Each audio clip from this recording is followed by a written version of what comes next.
આપ સૌ વાલા ભાઈઓ અને બહેનો, પત્રકાર મિત્રો, આપ સૌ રાજકોટના લોકસભાના કાર્યકર્તા ભાઈઓ, મતદાર ભાઈ બહેનો,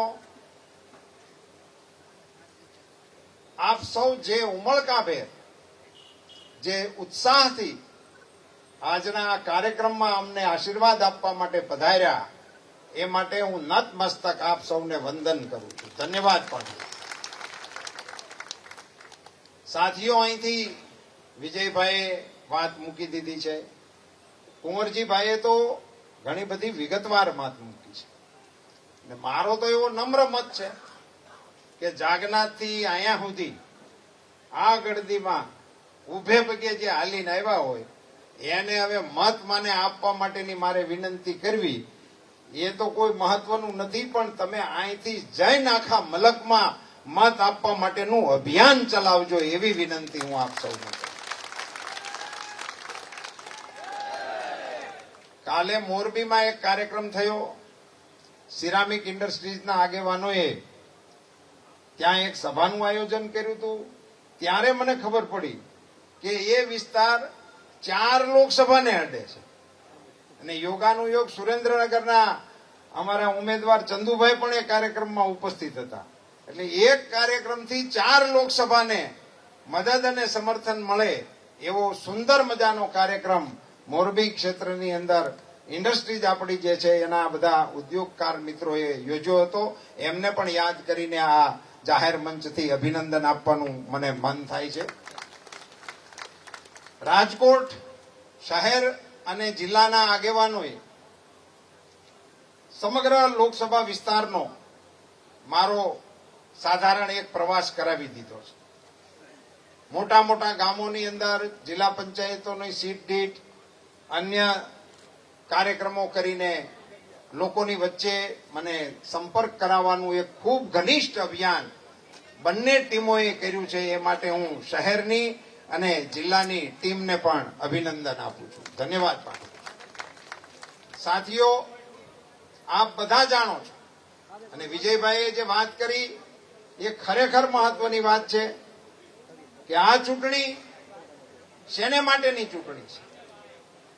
મિત્રો, અમારા પાર્ટીના ઢંઢેરામાં 1-2 વાત બહુ સરસ આ વખતે આવી છે.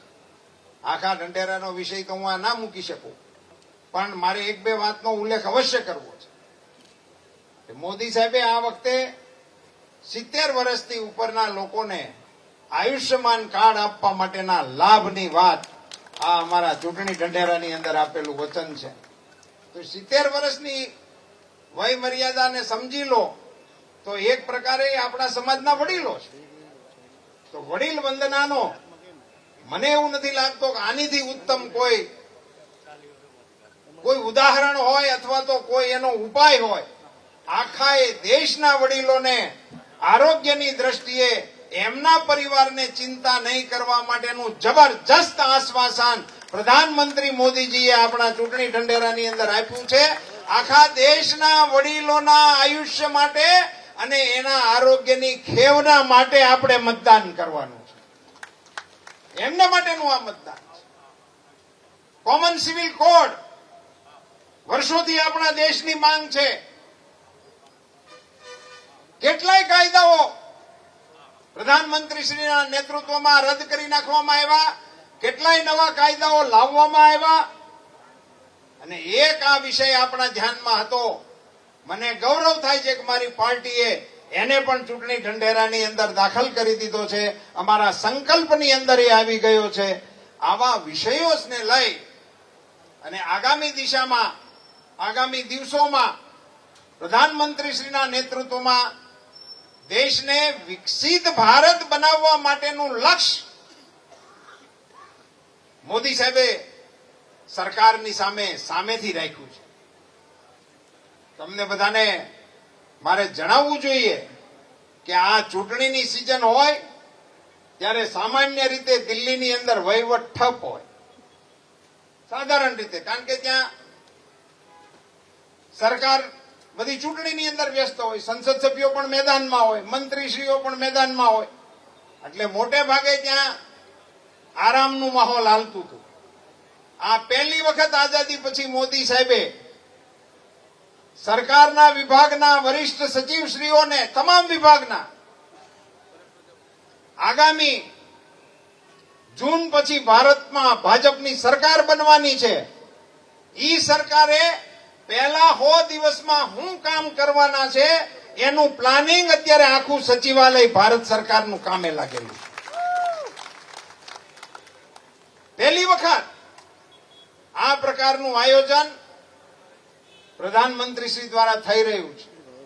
અને જ્યારે પ્રધાનમંત્રી શ્રી આગામી દિવસોમાં આપણી સરકારને કઈ દિશામાં લઈ જવી એ માટેનું પ્લાનિંગ કરી રહ્યા હોય ત્યારે એના ટેકામાં અને ખાસ કરીને મોદી સાહેબનો એક નવો વિચાર કે જે કોઈ યોજના બને એ 100% અમલી થવી જોઈએ.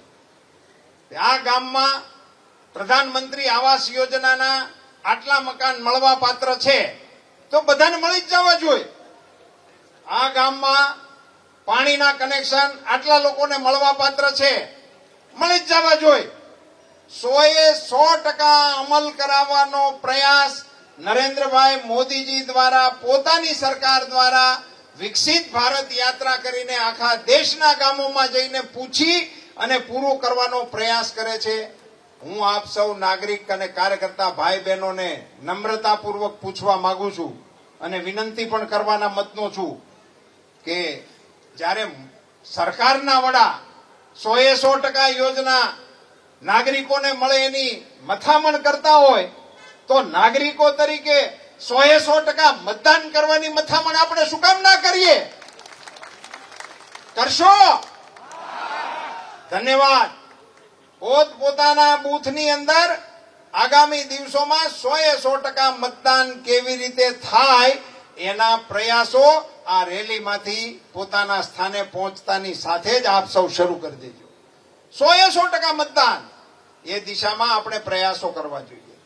મિત્રો, આપણે સૌ સાથે મળીને પ્રધાનમંત્રી શ્રી મોદીજીને એવી પ્રચંડ બહુમતી સાથેની સરકાર આપીએ જેથી કરીને આ દેશના શાસનને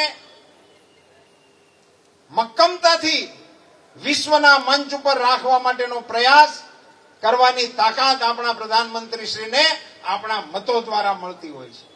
આપ બધા જાણો છો, એટલા માટે આ બધા વિષયોને તમારી વચ્ચે મૂકવાનો, બહુ લાંબો સમય લેવાનો પણ અર્થ નથી. આપ સૌ કાર્યકર્તાઓ ને એક મારી નમ્ર વિનંતી છે કે આપ આ સંમેલન હમણાં પૂરું થશે, અમે આગેવાનોની સાથે ફોર્મ ભરવા માટે જઈશું. આપ સૌના આશીર્વાદ સાથે અમે ફોર્મ ભરવા માટે જઈશું ત્યારે આ સભા વિખેરાશે. કોઈ પણ જાતની ઉતાવળ વિના શાંતિથી નવલખો હાર તૂટી અને એના મોતી વેરાય, એને કોઈ અડી ન શકે, ખબર ન પડે, એમ છૂટા પડી જાય એવી રીતે આપ સૌ પોતાના સ્વસ્થાને શાંતિપૂર્વક જશો એવી એક નમ્ર વિનંતી. મંચ પર જ્યારે આટલા બધા અમારા ક્ષત્રિય સમાજના આગેવાનો અમને સમર્થન આપવા માટે આવ્યા છે, એમનો હું હૃદયપૂર્વક આભાર માનું છું, એમને ધન્યવાદ પાઠવું છું. હું સમગ્ર ક્ષત્રિય સમાજને પણ નમ્રતાપૂર્વક વિનંતી કરવાના મતનો છું. અમારે આપ સૌના સાથની પણ આવશ્યકતા છે. દેશના હિત માટે, રાષ્ટ્રના હિત માટે મોટું મન રાખીને ભારતીય જનતા પાર્ટીના સમર્થનમાં આપ સૌ પણ જોડાવ એવી નમ્ર વિનંતી સાથે આપ સૌનો ખૂબ ખૂબ આભાર.